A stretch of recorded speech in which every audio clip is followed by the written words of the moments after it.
प्यारे साथियों, सभी को हमारा नमस्कार। सभी अधिवक्ता बंधुओं और बहनों को अपने भविष्य के लिए हर दिन पूरे तन्मयता के साथ किए जा रहे अथक प्रयास के बाद संभावित अर्जित की जाने वाली सुनिश्चित सफलता के पूर्व अग्रिम शुभकामनाएं। इस समय 23, 24, 25 मई की तरफ जिस गति से दिन खिसक रहा है, उसी तरीके से 30 अप्रैल के लिए और 4 जून के लिए भी। 30 अप्रैल को उत्तराखंड जुडिशरी का प्री है प्रारंभिक परीक्षा, और 4 जून को बिहार। लेकिन इनमें से मुख्य परीक्षा के उपक्रम के हिसाब से 23, 24, 25 मई को उत्तर प्रदेश जूनियर डिवीज़न की परीक्षा है। तीनों में सेतुगत स्थितियां हैं। ये संभव है कि कोई ऐसे स्टूडेंट भी हों जो तीनों भले मेंस लिख रहे हैं लेकिन परीक्षाएं फेस करेंगे, कि भविष्य का कोई ठिकाना नहीं, करना भी चाहिए। जब तक लाइफ में सिलेक्शन नहीं मिल जाता है, प्रारंभिक परीक्षा मुख्य परीक्षा का दौर अंतहीन दिशा की तरफ रहता है और बार बार परीक्षाएं फेस करनी पड़ती हैं। कभी कभी सूझबूझ के तौर पर शुरुआती दिनों में जब आप नए हों तो ऊर्जा आपकी नष्ट न हो, इसके लिए ज़रूरी है कि आप शुरुआती दिनों में जो भी तैयारी करें, उस तैयारी में ज़्यादा से ज़्यादा अपने स्टेट के लेवल पर विधिवत तैयारी करें। मेरा अपना निजी मानना है, ये अलग मुद्दा है कि नए एक्ट के हिसाब से, लोकल माइनर एक्ट के हिसाब से राजस्थान, मध्य प्रदेश में कई ऐसे लोकल माइनर वहाँ के रखे जाते हैं। वो सरकार की एक पॉलिसी भी है कि स्टेट लेवल के जो एक्ट हैं, जो क्षेत्रवार जो उनकी भू, जैसे अपने यहाँ के लैंड लॉ हर स्टेट का अलग अलग है, तो वो सब चीज़ें कवर करनी पड़ती हैं। मध्य प्रदेश में अगर आपको सफलता लेनी है तो वहाँ का स्पेशली राजस्व संहिता, वहाँ का स्थान किराया नियंत्रण अधिनियम, तो लैंड लॉ और किराएदारी अधिनियम के साथ साथ और जो मल्टीपल लॉ हैं, जैसे नेगोशिएबल हुआ, या जो ऑल इंडिया लेवल पे हैं, मतलब वो ऐसा नहीं कि मध्य प्रदेश में नेगोशिएबल पढ़ाया जा रहा है तो मध्य प्रदेश का नेगोशिएबल है, नहीं। चाहे वो नेगोशिएबल वहाँ हो, चाहे अपने यहाँ हो, चाहे मतलब वो ऑल इंडिया लेवल पे है। लेकिन जो लोकल लॉ हैं, जिनके दायरे में वो अपने स्टेट के दशाओं परिस्थितियों के हिसाब से नियम कानून बनाते हैं, उसको पढ़ने में असुविधा होती है। और आपका जो बेसिक स्ट्रक्चर, जहाँ रीढ़ आपकी मजबूत हो सकती है, वो मजबूत हुए बगैर उस पर आप अपने दिमाग के भीतर अतिरिक्त लॉ पढ़ने का बोझ डालते चले जाते हैं। हम व्यक्तिगत तौर पर इसके शिकार रहे हैं। मैं तजुर्बा नहीं था शुरुआती दिनों में, अब दौड़ दौड़ के एग्ज़ाम देने की आदत में हम पड़ गए थे। कोई गाइड भी करने वाला नहीं था। लेकिन ये चीज़ें जब बहुत ज़्यादा फ्लैश कर गई, स्लिप काट गया, उम्र काट गई, मतलब एज निकल गई, और ये चीज़ें तब समझ में आई कि हमको एक गाइडेंस की ज़रूरत थी, या हम अपने आप से समझ पाते कि हमको अपने स्टेट या हद 2 स्टेट पर सेंट्रलाइज होना चाहिए शुरुआती दिनों में। लेकिन जब तैयारी परिपक्व अवस्था में आ जाए, अगर मान लीजिए आपने लगभग मेंस इंटरव्यू को फेस कर लिया है, कई बार फेस कर रहे हैं, तो फिर अपॉर्चुनिटी के लिए ये स्वाभाविक पक्ष पैदा हो जाता है कि अगर आपकी लेवल की तैयारी है, मैं कह सकता हूँ कि जो कंपटीशन के लिए चाहिए, उसमें से अगर आपने 75 से 80% भी रीच बना ली है, तो आपको ये बहुत दिक्कत नहीं आएगी अनदर स्टेट के कुछ लोकल लॉ पढ़ के वहाँ का एग्ज़ाम फेस करने में। मध्य प्रदेश हायर जुडिशरी का भी एग्ज़ाम हुआ है, रिजल्ट वेटेड है, लेकिन सुप्रीम कोर्ट के बीच में हस्तक्षेप की वजह से कुछ ऐसी स्थितियाँ बन रही हैं कि हो सकता है कि रिजल्ट डिले का कारण वो भी हो, लेकिन आ ही जाएगा। और वहाँ के मेंस में अब की बार कुछ सीटें हैं अच्छी खासी। जो लोग मध्य प्रदेश जेस देने गए रहे होंगे, पेपर अच्छा हुआ होगा, उनको एक आशा भरी दृष्टि से देखनी चाहिए। छत्तीसगढ़ उच्चतर न्यायिक सेवा के लिए अति संभावित है कि जल्दी वैकेंसी का एक संक्षिप्त विवरण तो आया है, लेकिन भी लिंक उपलब्ध नहीं है फॉर्म वगैरह भरने के लिए। इसी प्रकार वो हर बार करता है छत्तीसगढ़ हाई कोर्ट। तो मुझे पूरी उम्मीद है कि आने वाले, आज हम लोग बात कर रहे हैं 10 अप्रैल को, और इस समय घड़ी में 12:30 बज रहे हैं, 10 अप्रैल को ही बात हो रही है, 9 अप्रैल तो कल बीत चुका। 10 अप्रैल के तिथि पर मैं आपको कहूँ कि आने वाले 15 दिन में ये दोनों चीज़ें स्पष्ट होनी चाहिए। पहला तो उत्तर प्रदेश उच्चतर न्यायिक सेवा के बारे में क्या सुनिश्चितताएं हैं, वैकेंसी कब तक आ रही है, आ जाएगी या नहीं, या छत्तीसगढ़ के बारे में जो कन्फर्मेशन आई है कि इतनी सीट है उसके बारे में फॉर्म कब से भरा जाए, इन सब के बारे में सोचना। हो सकता है राजस्थान लोक सेवा आयोग या राजस्थान हाई कोर्ट इसके बारे में, जैसे जेएलओ वगैरह की भर्तियाँ होती हैं, इनसे संबंधित सूचनाएं भी आपको देखने को मिलें।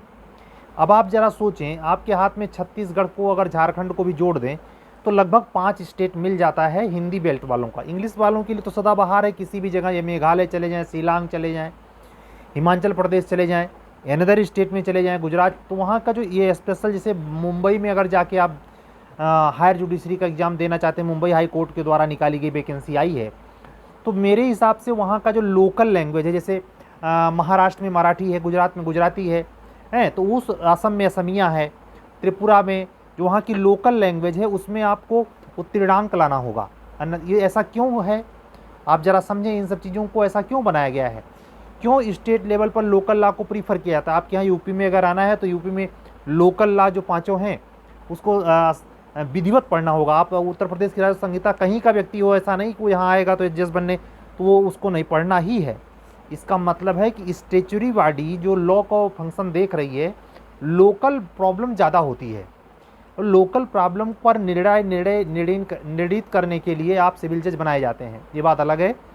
क्रिमिनोलॉजी के मैटर में जो कि ट्रेडिशनली लगभग सारे देश में एक जैसा है, ऐसा नहीं सीआरपीसी उत्तर प्रदेश की कुछ और है और मध्य प्रदेश की कुछ और सीआरपीसी है, जो मेजर लॉ है। लोकल लॉ में यही प्रॉब्लम आती है और ये जानबूझ कर नहीं क्रिएट किया जाता, ये स्वाभाविक आवश्यक शर्त के तौर पे ज़रूरी है उस स्टेट के डेवलपमेंट के लिए, उसके लॉ एंड ऑर्डर को मेंटेन करने के लिए। तो दोनों स्थितियों में जो इस समय वर्तमान चल रहा है, आपको ये तय करना मुश्किल होगा। अगर आप 3 में ऑलरेडी ये फॉर्म फिलअप कर चुके हैं तो नई वैकेंसी में अपना कितना माथा खपाएंगे। अब कोई तो ऐसा होता है कि हर स्टेट पे उसके पास अगर पैसा है तो हर स्टेट में वो डाल रहा है, हर स्टेट में दौड़ रहा है। ये शुरुआती दिनों में बहुत खतरनाक होता है, आपकी तैयारी इतनी कमज़ोर कर देगा कि बाद में आप हताश हो जाएंगे। अगर शुरुआती दौर में है तो 2 स्टेट ले लें जहाँ के 90% कॉमन सिलेबस हो, जैसे यूपी बिहार लिया जा सकता है, यूपी उत्तराखंड लिया जा सकता है। यहाँ लोकल लॉ या उत्तर प्रदेश के सिलेबस में बहुत ज़्यादा डिफ्रेंशिएट नहीं है। जैसे उत्तर प्रदेश उच्चतर न्यायिक सेवा अगर देनी है तो बिहार का जूनियर डिवीज़न बिल्कुल लगभग 70 से 75% अटैच करता है, मिलता जुलता है। तो इस तरीके की स्टेट पर प्रेफरेंस दें। कभी कभी किसी को क्षेत्रवार बड़ी समस्या होती है, जैसे राजस्थान, पश्चिमी उत्तर प्रदेश या हरियाणा या पंजाब के लड़के बिहार नहीं जाना चाहेंगे। भाई जब मैं सब जो चाहे एचजीएस बन जाए, भाई उसमें एक इस पद प्रतिष्ठा की जॉब है तो कहीं मिल जाए। पंजाब के लड़कों को भी आपने देखा कि कुछ चंद दिनों में झारखंड में जज बनते हुए, एचजीएस बनते हुए, तो आपके साथ भी ये प्रोबेबिलिटी रहती है। मैं आपसे यही कहूँगा, इन सारे घटनाक्रमों के बीच में जैसी वैकेंसी आ रही है, जो आ चुकी है, जिसमें फॉर्म आप फिलअप कर रहे हैं, एक क्लियरेंस रखें। अगर आपकी तैयारी बेहतर लेवल पे है तभी आप अनदर स्टेट के लिए दौड़ें, अन्यथा शुरुआती दिनों में अपने आप को कंट्रोल करें। घबराएं नहीं, हड़बड़ाएं नहीं कि अरे वहाँ हम डाल देते तो हो जाता। कुछ मेरे पास नवीन स्तर पे तैयारी करने वाले अधिवक्ता बंधुओं और बहनों का भी फ़ोन आया था उस दरमियान, जब यूपीजे प्री हुआ नहीं था और वो क्लियर करना चाहते थे, सर हम मुझे चांस 4 ही होता है तो ऐसे में मेरा चांस ख़राब हो जाएगा और मैं क्या है वैकेंसी आ सकती है। तो मैंने उनको यही समझाया कि अगर आप इतना प्रेफरेंस आप में मन में है, माइंड में है कि हम मेंस क्रैक नहीं कर पाएंगे, तब तो भाई बेमतलब है प्री का देना, चाहे कितनों नंबर आ जाए। लेकिन अगर आप में ये प्रॉब्लम नहीं है, आप ये सुनिश्चित स्थिति में कहने में नहीं है कि वाकई में ये बिल्कुल वीक हैं और अब कोई पॉसिबिलिटी नहीं बनती, तो आजमाइश करना चाहिए। ठीक उसी प्रकार अनदर स्टेट में हो चाहे अपने स्टेट में हो, अगर आपको ये लगता है कि हमारी तैयारी एक बेसिक लेवल कंप्लीट है, थोड़ा बहुत मुझे देखना पड़ता है, तो उसके लिए उन दरमियान पीरियड में जहाँ लड़का कोई शुरुआती दिनों में 7-8 घंटा 10 घंटे पढ़ता है, 2 घंटा भी अगर वो लोकल लॉ पर काम कर दे, एक मैच्योर दिमाग होना चाहिए, तो वो चीज़ें कवर हो जाती हैं और उस समय वो परीक्षाएं उसको देनी चाहिए, क्योंकि उम्र कट रही है और आखिरी स्टेज बचा है। तो 2 कारण होते हैं जहां वो रिस्क ले सकता है, जिम्मेवारी उठा सकता है कि अनदर स्टेट में जाकर के हम लॉ वाले सेगमेंट के एग्ज़ाम फेस कर सकते हैं, चाहे छत्तीसगढ़ हो, चाहे झारखंड हो, चाहे बिहार हो। इससे जो पिछड़े ज़िले हैं, जहाँ एक प्रकार से पिछड़े स्टेट हैं जिन्हों में उतना डेवलपमेंट नहीं हो पाया है, ना वैचारिक रूप से ना भौतिक रूप से, फिर भी आपकी सेवा की मनोदशा ऐसी है, सेवा का ऐसा मनोविज्ञान है, सेवा का ऐसे स्टेज पर है कि आप वो किसी भी स्टेट में अगर पाएँ तो आप डीजे ही कहलाएंगे, आप जूनियर डिवीज़न में सिविल जज जूनियर डिवीज़न कहलाएंगे। आपको ऐसा पोजीशन या ऐसी लेवल का सामना नहीं करना पड़ेगा कि वहाँ का क्षेत्र आप पर प्रभाव डाले, वहाँ की लोकेलिटी आप पर अपना प्रभाव डाले, या लेकिन हाँ, एक लिविंग लाइफ पे फ़र्क पड़ता है। इस पर भी बात मन में सोचनी चाहिए, उसी हिसाब से अपने निर्णय लेने चाहिए। तो निर्णय लेने का इस समय है। मैं आपसे यही कहूँगा कि उत्तराखंड देने के लिए आप वो सुनिश्चित दिशा में तभी जाएँ जब आप लगता है कि यूपीजे का मेंस बिल्कुल नहीं कर पाएंगे, भले से प्री निकल गया है। और अगर ये स्टेज पे हैं कि आप बेहतर कर सकते हैं, यहाँ सिविल जज बन सकते हैं, तो अपना 100% दीजिए, इधर उधर भटकिए नहीं। भटकने वालों के लिए भी अनिवार्य शर्तें हैं और ना भटकने वालों की भी कठोर शर्तें हैं। सबको इस मनोविज्ञान को समझते हुए, इस बातों को गहराई से समझते हुए इसका अनुपालना सुनिश्चित करना चाहिए, तभी आपको सुनिश्चित सफलता की तरफ आपका रोल नंबर दिखाई पड़ेगा। नहीं तो क्या होगा, एट लास्ट इंटरव्यू से छट छट के बाहर आ रहे हैं, है ना, क्योंकि दिमाग में एक लेबल है, हमेशा ये वर्क नहीं कर पाएगा या इतना लोडेड वर्क भी नहीं कर पाएगा, एक लिमिट है। तो हम आपसे आज यही कहने आए थे कि तुलनात्मक रूप से ये तय करने में आप निश्चित हो जाएं कि कैसे हम चीज़ों को अप्लाई करें जिससे अपने लाइफ में हम कैरियर की तरफ जल्दी सक्सेस पा जाएं। तो उसके लिए ये मूलभूत चीज़ें हैं जिस पर आपको ध्यान देना चाहिए, क्योंकि मैंने वास्तव में शुरुआती दिनों में अपने लाइफ का काफ़ी बेशकीमती समय इसमें जाया कर दिया है। शुरुआती दिनों में तजुर्बा था नहीं, अधकचरे ज्ञान पर ही हम उत्तराखंड दौड़ पड़े, हम झारखंड भी गए, हम मध्य प्रदेश भी गए, हम छत्तीसगढ़ भी गए। मैं आपको बताऊं, उस समय एलएलबी किए हुए 2006 की एलएलबी से मैं आप जोड़िए 4 साल के अंदर ये दौड़ लग गई थी। तो आप ये अंदाज़ा लगाएं, जब शुरुआती दिनों में जब आपको बेहतर गहरे रूप से पढ़ना चाहिए था, तो आप उस समय अपनी ऊर्जा को इधर उधर दौड़ा रहे हैं, भगा रहे हैं, थक रहे हैं, थक के सो जा रहे हैं, पढ़ते कब हैं? पॉसिबल ही नहीं है। अनदर स्टेट में जाने आने का अच्छा खासा खर्चा ही नहीं, मेंटल टार्चर भी होना पड़ता है। सफलता उसके बाद इतना करने के बाद नहीं मिलती, तो ऊपर से दोहरा दंड पड़ता है। तो उन स्थितियों में आपकी जो मनोवैज्ञानिक एक ढांचेगत तैयारी होनी चाहिए वो हो नहीं पाती, बिखर बिखर जाती है। और ऐसा अगर 2 से 4 बार हुआ तो यकीन मानिए आपको फिर कंपटीशन में टिके रहना आज के समय में परिप्रेक्ष्य में बहुत मुश्किल होगा। मैं आपसे यही कहूँगा, विनम्र अनुरोध है कि समय की शक्ति भांपें।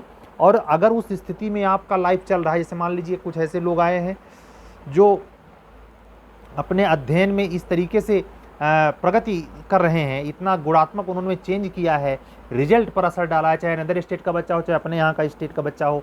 वो नए बच्चे जो आए हैं उनमें क्या टेंडेंसी है, कैसे वो पढ़ रहे हैं, कैसे आखिर कम एज के बच्चे, अभी PCS 22 का फाइनल रिजल्ट में देख रहा था, उसमें न्यू कमर एज की भरमार है। DYSP बने हैं बच्चे, नए नए BTech हैं, नए नए स्टूडेंट हैं, यानी किसी की उम्र उसमें 30 के ऊपर नहीं गई है, ऐसा लगता है शुरुआती 50 टॉपरों में। तो आप यकीन दिलाएं, ये छोटे छोटे बच्चे, मतलब छोटे छोटे नहीं कह रहे, मतलब वो ऐसा नहीं कि 7 ईयर के हैं, 18 ईयर तो ही हैं, लेकिन वो मैं कह रहा हूँ 25 साल के अंदर, 25 से 30 के अंदर भी हैं। तो मेरी उम्र तो इतनी है कि मैं उनको बच्चे कहूँ तो उनको किसी को ऑड नहीं लगना चाहिए। तो मैं इतना उसी भाव में कह रहा हूँ कि वो बच्चे होने के बावजूद भी उनको सफलता देखिए, कितनी मेहनती सफलता है। ये अलग मुद्दा है मीडियम क्या है, कैसे पढ़े, लेकिन आपका ध्यान इस पर ज़रूर जाना चाहिए कि इतने मिनिमम एज पर इतनी ऊंची सफलताएं प्राप्त होती हैं। और अगर आप उस दरमियान हैं और आपके पास अवसर मिला है, जैसे अगर मान लीजिए अंडर 30 हैं और आप जे का मेंस लिख रहे हैं यूपी, तो आपके दिमाग में एक अतिरिक्त आत्मबल होना ही चाहिए कि हम उस खतरे से बाहर हैं जो एक ओल्ड एज हो जाने पर कमीशन पूछता है और व्यक्ति को झेलना पड़ता है। कमीशन अक्सर ये सवाल कर देता है कि इतने दिनों तक आप क्या कर रहे थे। मैं ये नहीं कहता कि इसका कहने का मतलब नकारात्मक लीजिए आप और इंटरव्यू में नंबर नहीं मिलता, फाइनल सेलेक्ट नहीं होता, ऐसी कोई बात नहीं है। लेकिन ये प्रश्न उठता ही क्यों है, क्योंकि आप डिले हो चुके हैं। तो जो डिले हो गया है वो तो उच्चतर न्यायिक सेवा या जूनियर डिवीजन में अगर भी OBC कैंडिडेट है, SC कैंडिडेट है, तो अप्लाई कर सकता है। लेकिन ध्यान रखिए, जिस दिन उसका इंटरव्यू का सामना होगा, ये स्वाभाविक सवाल पूछेंगे कि इतने दिनों से आप क्या कर रहे थे। तो उसका एक उचित उत्तर देने के लिए आप अपने अध्ययन में, अपने कार्य क्षेत्र में, अपने नियम में, अपने दिनचर्या में एक ऐसा चेंजेज लाएं कि एक अस्थायित्व चीज़ तो आपके पास हो। जब इंटरव्यू के हाल पे पास जाएं तो वैकेट ना जाए ये प्रश्न का उत्तर कि मैं कुछ नहीं करता, केवल पढ़ता। इससे वो खुश नहीं होंगे। जैसे अगर मान लीजिए जुडिशरी में आप हैं तो आपको एक कहना चाहिए प्रैक्टिस में हम रहते हैं सर, मैं झूठा नहीं कहने को कह रहा हूँ, लेकिन उसकी रेलिवेंसी होनी चाहिए, बातों में तार्किकता का बल होना चाहिए। यूं ही नहीं बस जो बक दिया वही मान्य हो गया, नहीं, ऐसे नहीं होता। तो ऐसे लाइफ में संतुलन बनाएं, अनदर स्टेट अपने स्टेट के दिए गए आने वाले प्रतीक्षारत रिजल्टों को ध्यान में रखते हुए तैयारी को भी एक क्रमबद्धता प्रदान करें, अन्यथा ऐसे बार बार प्रीमियन होता रहेगा और अंत में निराश होकर के आप कोई दूसरा काम धाम पकड़ लेंगे। एक चीज़ क्लियर जानिए, अगर आप स्तरवान पढ़ाई किए हुए हैं तो आपको ये मायने नहीं रखता स्टेट कौन सा है, ये मायने नहीं रखता सीट कितनी है, आपकी सफलता लगभग तय होती है और सफलता मिल भी जाती है। तो मैं आपसे यही कहूँगा कि संतुलन साधें, जीवन को बहुत उहापोह हड़बड़ी में ना लें, सरलतम ढंग से अपने ही पढ़ाए गए, अपने ही लोगों द्वारा जुड़े गए चीज़ों में आप अगर देखें कि आप परिमार्जित हो रहे हैं तो आप समय निकाल करके आप कोशिश करें कि उस चीज़ को एब्जॉर्ब करें जो आज की ज़रूरत है। एसए में कैसे लिखा जाए, जीएस में कैसे काम किया जाए, लॉ में कैसे काम किया जाए, माइनर लॉ पे, लोकल एक्ट पे कैसे काम किया जाए, इन्हीं सब चीज़ों पर एक महती चर्चा मैं भी अपना एक यूट्यूब चैनल पर एक रेगुलर वीडियो डालता हूँ, जिसमें आज का भी ये वीडियो जो रिकॉर्ड हो रहा है लगभग 15 मिनट के ऊपर हो रहा है, ये पहुँचेगा आप लोगों के पास। इसका मात्र इस तरीके से पर डे जुड़े रहने का एकमात्र मतलब है कि हर दिन के बाद अगर जो जुडिशरी से रिलेटेड कोई इन्फॉर्मेशन है तो वो भी शेयर हो जाए। साथ ही हमें ये भी अच्छा लगता है कि आप लोगों से कम्युनिकेशन करने पर, आप लोगों से बातचीत करने पर, आप लोगों से पर्सनल चैटिंग जब हो जाती है व्हाट्सएप वगैरह पे, तो मुझे भी एक हिम्मत बनती है कि चलो इसी बहाने किसी के काम तो हमारा एक ऊर्जा, जीवन ऊर्जा आ रही है।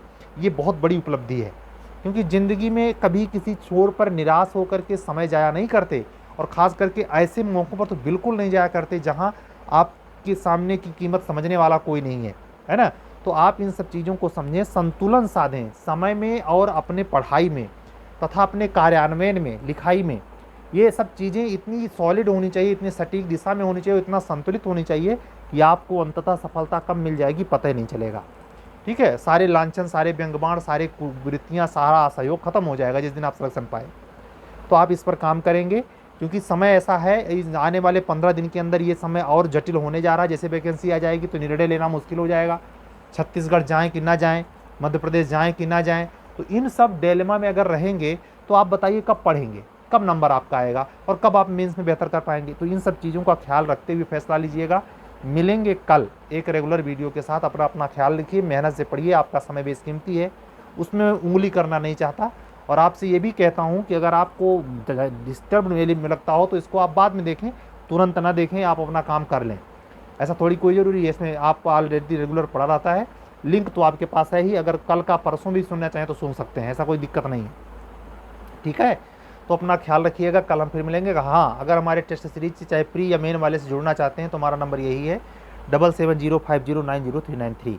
कल फिर मिलेंगे, तब तक अपना ख्याल रखिए, अपनों के बीच में रहिए, हंसते मुस्कुराते रहिए, तरोताज़ा रहिए, बिल्कुल ऊर्जा से भरे रहिए, जिससे आपके मेंस परीक्षा में उच्चतम अंक आएँ, जिससे आपको इंटरव्यू, साक्षात्कार एक औपचारिकता मात्र रह जाए। ठीक है, तब तक के लिए विदा दीजिए। कल फिर मिलेंगे इसी समय और इसी वक्त पर। हमारा नमस्ते स्वीकार कीजिए। सबको जय सिया राम। हम कल फिर मिलेंगे, तब तक के लिए शुभ रात्रि। सत्यमेव जयते।